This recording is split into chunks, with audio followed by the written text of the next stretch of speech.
This is Gerardo Del Real with Resource Stock Digest. Joining me today is the president and CEO of Revival Gold, Mr. Hugh Agro. Hugh, I know you're coming off a very, very busy week and a half. Frankly, it's been a busy year, and we talked a bit off air. Be careful what you wish for. I think we got us a gold market. Yeah, it's a busy time, and I think this is what we've all been waiting for. Well, let's get right into it. Gold has surged over $44 as we speak. You just provided an update, which was just very, very timely a few weeks back on the Bear Track Arnett pre-feasibility study.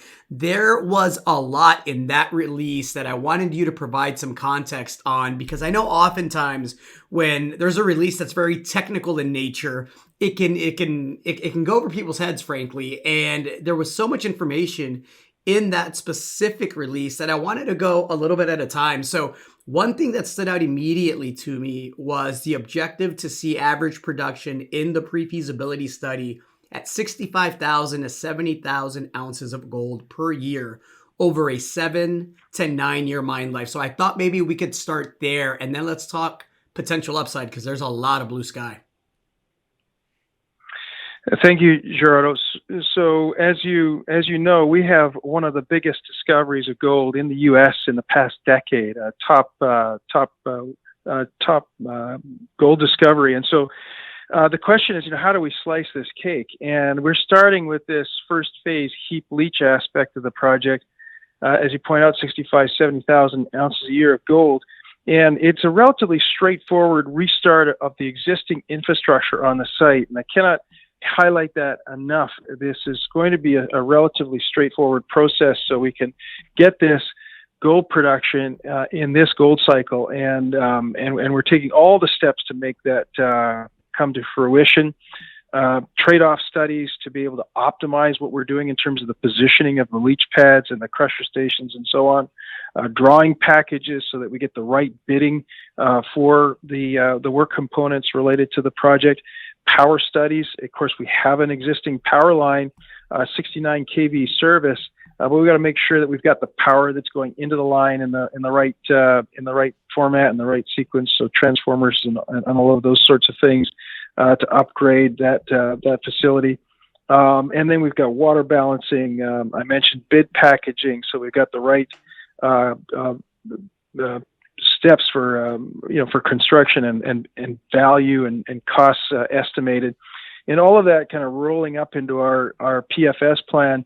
We're on track. We're on budget for completing that work program, so we'll have results out mid-year.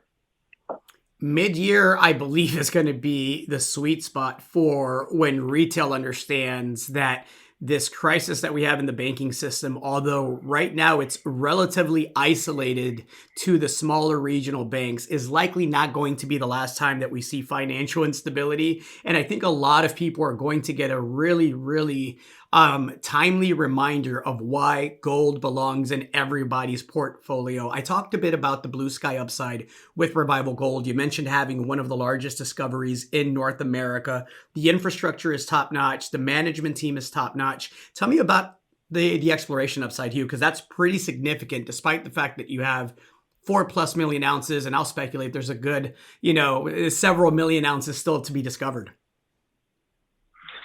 We've had a lot of interest in the project, particularly starting to come from the bigger corporates. And I don't think this should be a surprise. A lot of these companies are making really good money at current gold prices, and they're looking for ways to ensure that they have ore supplies for future production.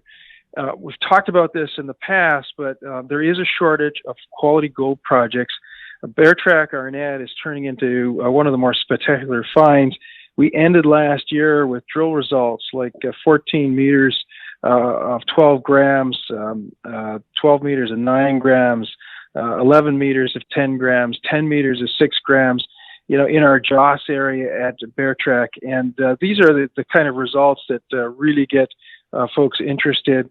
And of course, we've got open deposits in the oxide aspect of the Bear Track Arnett project. in our Haiti satellite deposit last year, and with the results just coming out in January, we've got 1.5 grams outboard of the existing deposit, 5 grams over 10 meters in the northeast, which could point to a feeder zone at that project. So, deposits are open. We've got lots of exploration potential, and the important thing is people are starting to take notice, and I think you're seeing that in our stock price, which is up and trading very favorably relative to our peers over the last 12 and 24 months. It should be an exciting rest of the year. Hugh, I'm looking forward to having you back on. Great catching up. Anything to add to that? Thanks, Gerardo. We'll see you on the back of more results. All right, chat soon. Thank you. Hey everybody, Gerardo Del Real here. If you're enjoying the content that you just saw, you can let us know in 3 simple steps. Hit the like button, hit the subscribe button, and please share across your network and on social media. Take care, everybody.